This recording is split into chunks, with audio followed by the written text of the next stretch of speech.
So today we are going to talk about time cards and how they work. There are different kinds of time cards and timing systems, and here we are going to talk about the modified FIA style that is used in North American rallies, both by ARA and CRC, as well as the SCCA rally sprints. The first step is to figure out when you are going to have to start the rally. So if you look at your schedule, I will usually say when Parc Exposé starts and ends, and then you will have the start time for the first car out of Parc Exposé. In this example, the first car will start at 11 a.m. Now, to know at what time you are going to start, you have to look at the start order, which is posted on the main board with the bulletins. And you have to look your position here. We are 19th in the start order. So if the first car starts at 11 a.m., second car starts at 11:01, third car 11:02, fourth car 11:03, etc. And so meaning 18th car 11:17, and me being 19th, I'll start at 11:18.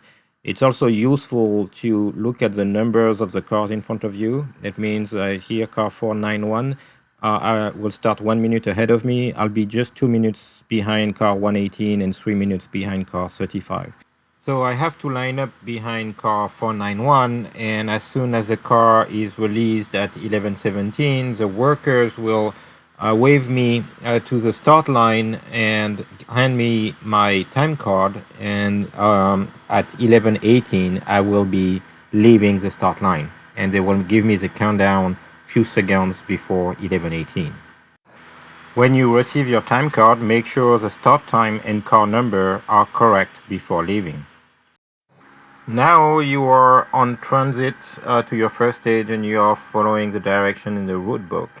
To know how much time you have for your first transit, you add the start time to the transit time. So here 11:18 plus 30 minutes equals 11:48. So you will have to check in at the first time control at 11:48. When you arrive at the first time control, you will have to wait at those yellow clock signs which delimit the entrance of the time control. And you will have to wait until 11:48 and not enter any second before that. You can enter the time control between 11:48 and 11:49. So usually you just wait a few seconds after 11:48 on your clock, and then you move in and proceed within the time control. To know actually what the actual rally clock is, you can look at the car that is starting at the start line. It starts exactly on the minute.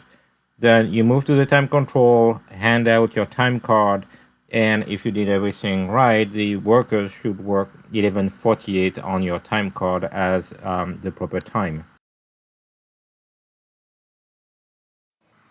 The checkpoint workers will put down the time you arrive at the time control, which is 11:48, and then they will also write down an ideal start time, which is the time at which you should start if everything runs smoothly.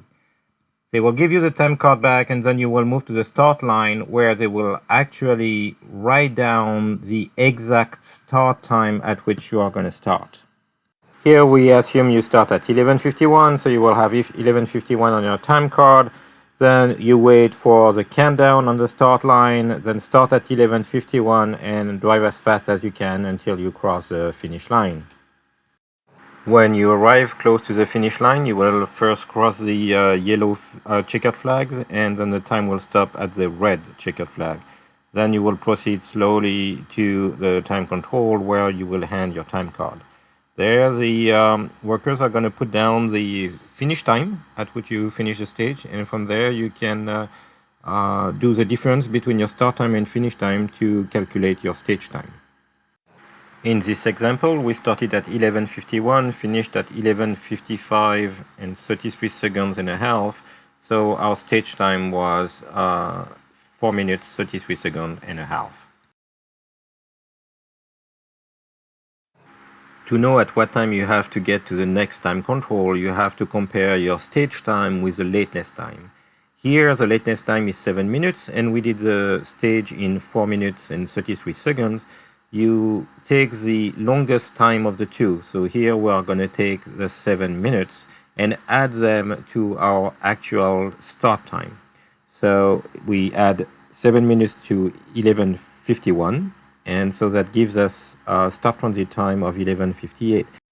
Now we just have to add the 20 minutes of transit to those 11:58, so that will give us a time of 12:18, which is the time at which we have to check in at the next time control.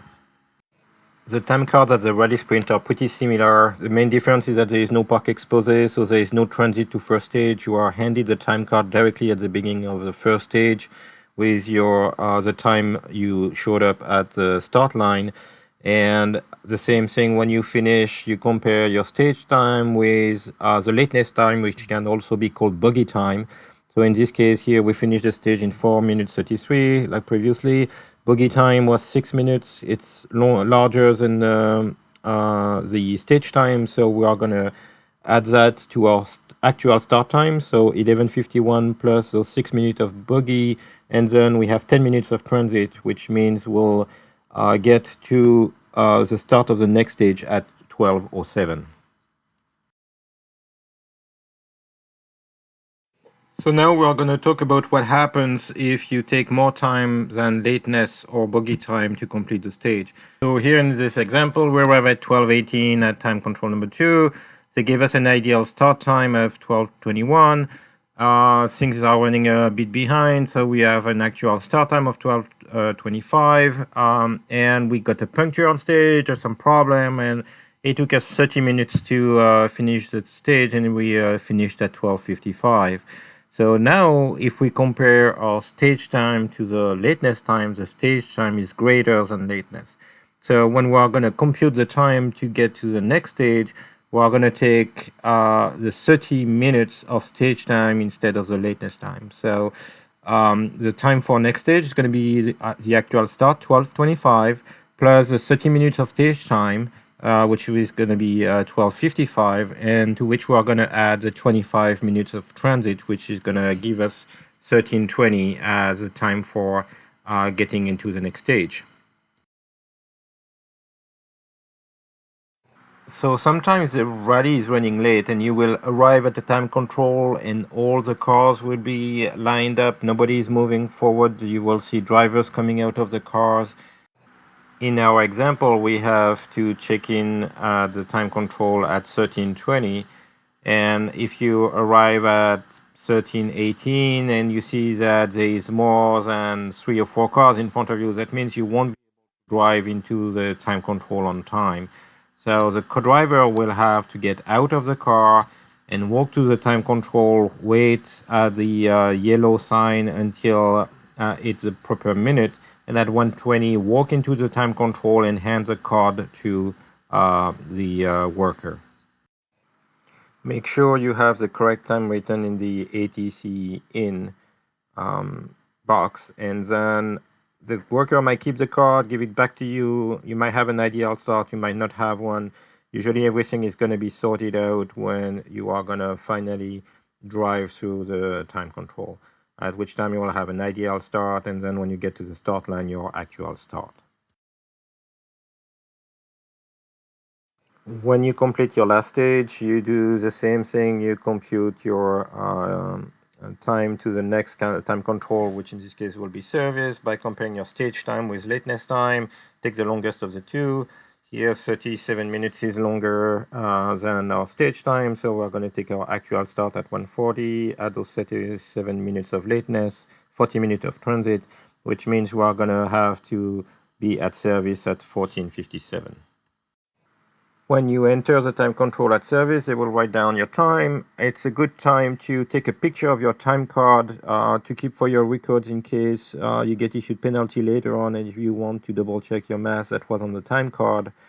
Then they will give you a new time card on which you have to check that there is a proper car number and the correct time at which you checked into service. And then to that actual start time into service, you will add the service time, which will give you the time at which you should get out of service. So here we entered service at 14:57. We have 30 minutes of service, so we have to get out of service at 15:27.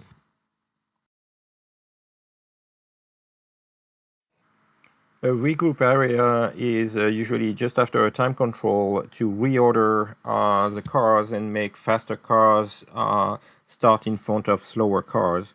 So here we have a picture at personage. You can see the time control for service out, and just behind that is a regroup area. On your time card, your service out time will be exactly the regroup area enter time. So the time that is going to be written down is the time at which you enter regroup and left service, and the a new out time will be allocated to you, which is going to be your actual start out of regroup. This sometimes you might not wait at all. Sometimes you might wait for like 15-20 minutes in the regroup area until they let you out, and it's like a regular start. You will show a minute before the actual start. They will wave you to the start line and release you at your actual start time. So here we have to leave at 15:30. We'll show up at 15:29. They will wave us in, give us our time card, put 15:30, give us a countdown, and let us leave at 15:30.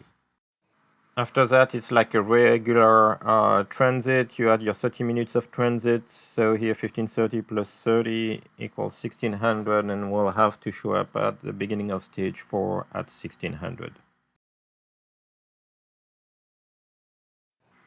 Each rally has a maximum permitted lateness, which is usually 30 minutes, and that's the maximum time you are allowed to be behind schedule. So here, for example, on stage 4, we took 50 minutes to do the stage, and lateness for that stage was 24. So we have 26 minutes of excess of lateness.